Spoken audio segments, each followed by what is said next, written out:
So I'm just going to go back to our large-scale study just to give you a little bit more context. So one of the questions that we asked people in our large-scale study of writers was 4 questions in terms of how they schedule the time, how they found time to write. We asked, do you write every day?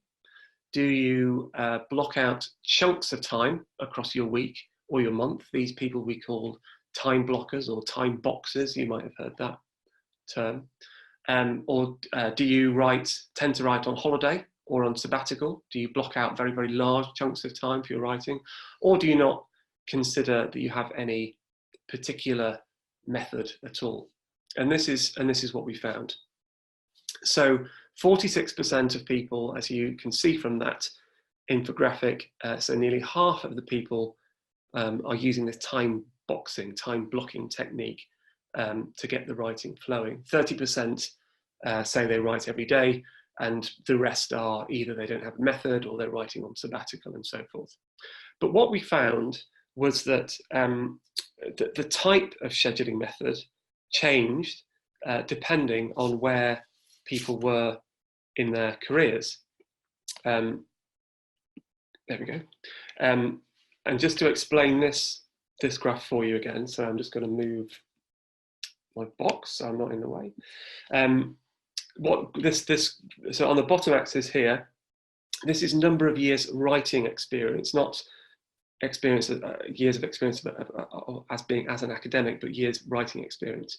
And as you can see, up until sort of year 5 writing experience, people are usually using the daily writing technique and the time blocking technique in sort of equal proportions. But then at around that time, something happens. We see a very large spike in the time blocking technique being used, whereas the daily writing falls quite dramatically. Now, we don't know exactly why that is. We can speculate for a number of reasons, but it might go back to the kind of things that Beck was talking about and I was talking about at the beginning, in terms of there are other things that are happening in that academic's life and their career stage at that point. So maybe at around year 5, work responsibilities are kicking in. Maybe you have got your first position, you're doing a postdoc or you're doing your first teaching position, and all of a sudden the method that you used before, i.e. daily writing, is no longer possible with student interruptions and all these kind of things. So therefore they switch to a different type of scheduling method.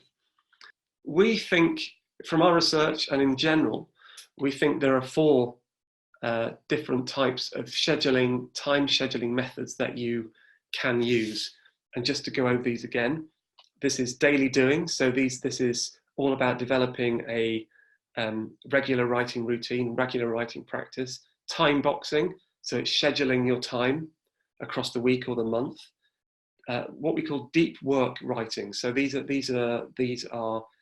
is really taking a deep dive into your writing over a long period of time. And just move the box again, and spontaneous writing. So when you write spontaneously, you just grab periods of writing time when you can. So, and what I'd really like to do is just have a think about your writing process now. Have a think about how you would like to write and how you have written in the past, and just think which of these methods you use and which would help you move forward with your writing in the future. Because one of the things that we know from our research and from talking to academics daily is that very often academics become wedded to a specific style of scheduling, one that might have worked in the past but might not work for them now.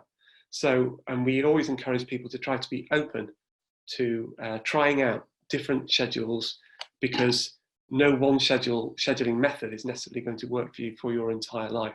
So just have a think now about which of those might work, what's worked in the past, and what might work in the future. So moving on to our...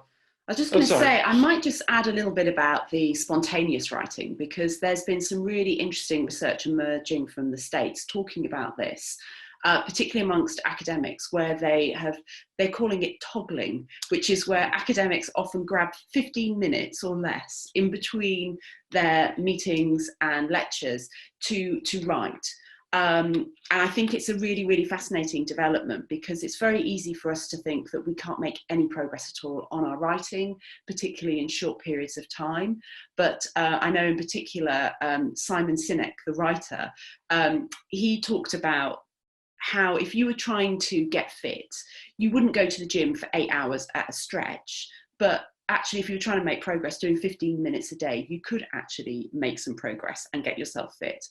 And I think that's something that we often do as writers, is that we want to focus on the sabbatical, on those deep dive periods where we have nothing to do but write. But actually, as Chris said, those writers aren't particularly satisfied and aren't particularly productive. So even if your schedule is super busy, it's worth being realistic about what you can do and think about small things that you can achieve each day.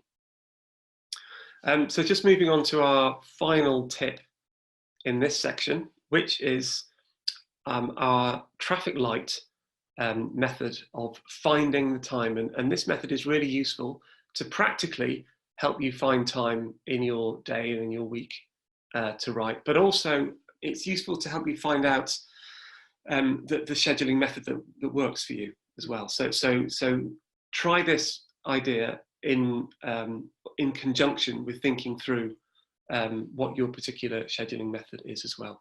So in the UK, traffic lights have red, amber, green colours. Red, stop; amber, proceed with caution; and green means go.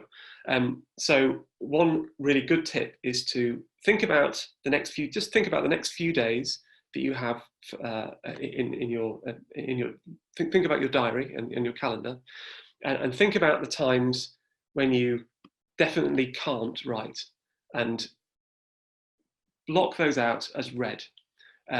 It's really important that knowing when you can't write is just as important as knowing when you can. So block out those times in your diary when you definitely can't write, when you are teaching, when you are asleep, when you are with family, these kind of precious times that you have to keep reserved, and accept that you're not going to be able to write in those times. Next, block out your amber times or your yellow times. These are times that are not ideal. They might not be perfect. You might be interrupted. You might have interruptions. It might not be a silent, deep work time that you need, but there are times in your diary, in your day and in your week, that you might be able to do something connected to your writing. Not necessarily the writing. It could be some research or some data analysis or something like that. But block out those times when you might be able to do something. And then finally, block out the times in your diary in the day where you definitely can write.